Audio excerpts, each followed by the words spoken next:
Një thirrje kam për socialistët e ndershëm të këtij vendi, jo ata të cilët e kanë të rënjosur në kohë kultin e individit, një herë Enverin dhe një herë Edi Ramën, por ata të cilët vërtet duan një Shqipëri ku të jetojnë, ku të punojnë, ku të kenë një të ardhme, ku të kenë mundësi për të përballuar jetesën, ku të rrisin fëmijët e tyre e të tjerë.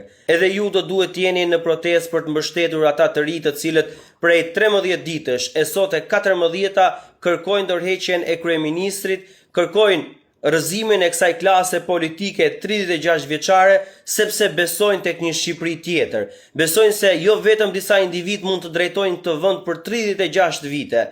Ata besojnë se ne mund të jemi ndryshe, si shumë vende të tjera të cilat nuk e kanë më kultin e individit, por zgjedhin njerëz për t'ju shërbyer qytetarëve të tyre, halleve të tyre. A e keni parë ju shëndetësinë? Edhe ju socialistë ndershëm, ju nuk është se merrni shëndetësi tjetër atje në spital ku shkoni. Edhe ju vuani mungesën e ilaçeve, mungesën e kimioterapive, mungesën e pajisjeve të cilat diagnostikojnë sëmundje, mungesën e pajisjeve të cilat trajtojnë sëmundje, të cilat mungojnë në Shqipëri ose janë prishur dhe nuk vendosen në funksion. A keni ju para për të paguar ndërhyrje kirurgjikale të cilat shkojnë nga 800 deri në 5.000 euro? A keni ju mundësi për të shkuar tek privati për të bërë diagnostikime në ato pajisje të cilat në shtet nuk funksionojnë? Po ashtu mos flasim për çmimet. Çmimet në Shqipëri janë më të shtrejta se në Itali, e ushqimeve. Të mos flasim për çmimet e apartamenteve. Rroga jon nuk e justifikon mundësinë për të marrë një kredi për të blerë një shtëpi e cila më së paku sot shkon 120, 140, 160, 170.000 euro bashkë me mobilim. A keni ju mundësi për ju apo për fëmijët tuaj për t'u blerë? Kemi para, nuk është se s'kemi para, por parat ne i çojmë për hormonet e këtyre njerëzve që na qeverisin. Thot kryeministri, unë do ndërtoj një kohë për shteten 4.3 milionë euro. Të paktën me këto para do ishin blerë 2 pajisje për gratë të cilat vuajnë nga kanceri, ginekologjike, sot e kësaj dite nuk e bëjnë brakiterapinë atje në spitalin onkologjik. E rrezikojnë të kthehet kanceri në mungesë kësaj pajisje.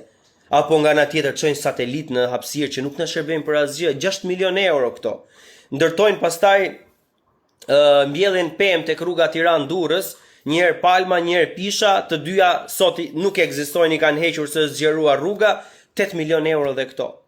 Kemi incenerator që ne akoma i paguajmë mbetjet sot sikur po i incenerohen, kur incenerator nuk ka. Apo kemi Tigrin 1 dhe Tigrin 3 atje në Vlorë që sot e kësaj dite i paguajmë sikur se kemi marrë me qira, do paguajmë, do zbatojmë kontratën, e energji prej tyre nuk marrim. Apo rrugët e Shqipërisë të cilët ne i bëjmë me kosto sikur i bën Zvicra, por cilësia është që me shiun e parë ato prishen. Pra lekët tona abuzohen, lekët tona nuk çohen për ne, por çohen për hormonet e një kryeministri, i cili është kthyer në një njeri arrogant, i cili nuk dëgjon më popullin e tij, i cili nuk dëgjon më problemet e këtij populli, por e ka mendjen diku tjetër. Ai nuk jeton më në realitetin shqiptar. Si mund të mbajmë ne kryeministrin një njeri i cili nuk ka lidhje më me realitetin shqiptar? Socialist të ndershëm, demokrat të ndershëm, njerëz të pa parti që nuk e keni mbështetur deri tani këtë protestë.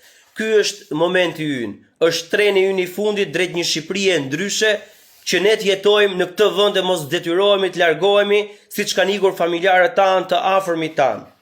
Nuk duhet ta lëmë këtë tren, është shansi ynë i fundit, shpresa jonë e fundit.